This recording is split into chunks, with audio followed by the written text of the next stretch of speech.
السلام علیکم ورحمۃ اللہ وبرکاتہ۔ حدیث مبارکہ، عنوان: اللہ سے دعا پختگی سے مانگو۔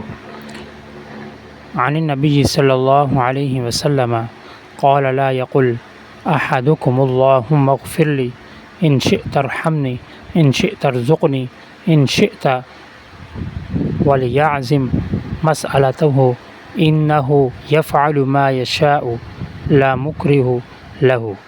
ترجمہ: رسول اللہ صلی اللہ علیہ وسلم نے فرمایا، کوئی شخص اس طرح دعا نہ کرے کہ اے اللہ، اگر تو چاہے تو میری مغفرت کر، اگر تو چاہے تو مجھ پر رحم کر، اگر تو چاہے مجھے روزی دے، بلکہ پختگی کے ساتھ سوال کرنا چاہیے، کیونکہ اللہ جو چاہتا ہے کرتا ہے، کوئی اس پر جبر کرنے والا نہیں۔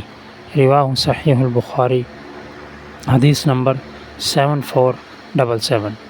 سامعین محترم، اس حدیث مبارکہ سے ہمیں معلوم ہوا کہ حضور علیہ الصلوۃ والسلام نے ہمیں یہ درس دیا کہ اللہ سے پختگی سے دعا مانگو، سچے دل کے ساتھ، یقین کے ساتھ، اور دعا کے قبول ہونے کا بھی ہمیں 100% یقین ہونا چاہیے کہ ہم مانگ کس سے رہے ہیں۔ ہم اس ذات سے مانگ رہے ہیں جو بادشاہوں کا بادشاہ ہے، ہم اس ذات سے مانگ رہے ہیں کہ جس کے پاس پورے کائنات کے خزانوں کی چابیاں ہیں۔ وہ چاہے تو گدھا کو بادشاہ بنا دے یا بادشاہ کو گدھا کر دے، وہ کن فیکون ذات ہے۔ تو جب اتنی بڑی ذات سے ہم مانگ رہے ہیں تو ہمارے یقین بھی 100% ہونا چاہیے، کیونکہ حضور علیہ الصلوۃ والسلام نے ان الفاظ سے منع فرمایا کہ اس طرح کے دعا نہ کرو کہ اگر تو چاہے تو میری مغفرت کر، اگر تو چاہے تو مجھ پر رحم کر، اگر تو چاہے تو مجھے روزی دے۔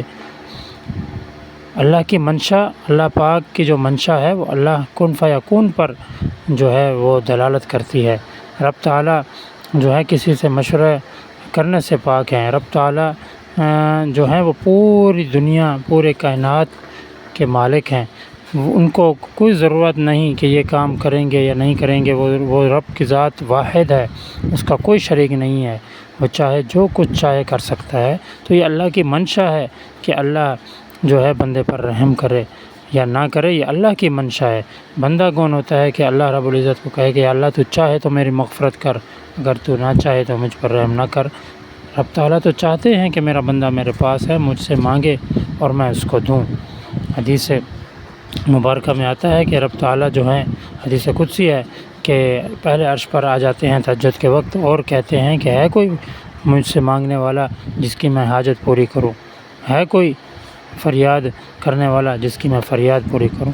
تو رب سے جو ہے مانگنا چاہیے، رب سے مانگنے کی عادت بنائیں، ہر وقت جو ہے رب سے مانگیں، ہر وقت۔ تب بھی آپ کا دل چاہے کوئی چیز ضرورت ہے تو اپنے رب کے دربار میں حاضری دیں اور اللہ سے مانگتے رہیں، یا اللہ میرا فلاں کام ہے تو نے پورا کرنا ہے، تو کر دے، یا اللہ یہ کام ہے، یہ کام ہے۔ تو رب تعالیٰ تو سن رہے ہیں، وہ شارک سے بھی زیادہ قریب ہیں ہمارے۔ تو میرے بھائیوں، اس حدیث مبارکہ سے ہمیں درس ملا کہ ہمارا یقین اللہ کی ذات سے 100% ہو جائے، 100% ہم اللہ سے مانگنے والے بن جائیں۔ صحابہ کرام رضوان اللہ تعالیٰ علیہم اجمعین اللہ سے مانگا کرتے تھے، راتوں کو اٹھ کر مانگا کرتے تھے، ان کا یقین اللہ سے تھا۔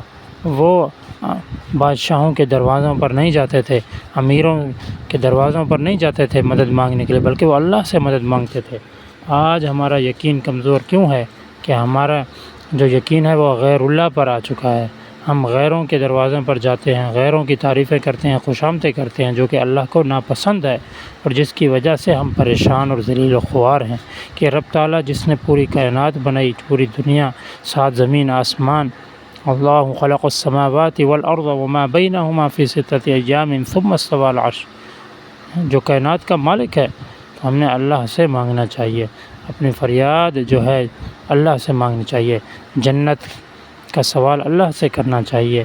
میرے بھائیوں، ہم مسلمان ہیں، ہمارے لیے یہ زندگی، اس زندگی میں پریشانی تکلیفیں آئیں گی، لیکن ہمیں جو ہے استقامت کے ساتھ رب تعالیٰ کے ساتھ تعلق جوڑتے ہوئے اپنے گناہوں کی معافی مانگنی ہوگی، اللہ سے رجوع کرنا ہوگا، اور اللہ پاک اپنے بندے سے 70 ماؤں سے زیادہ محبت کرتے ہیں۔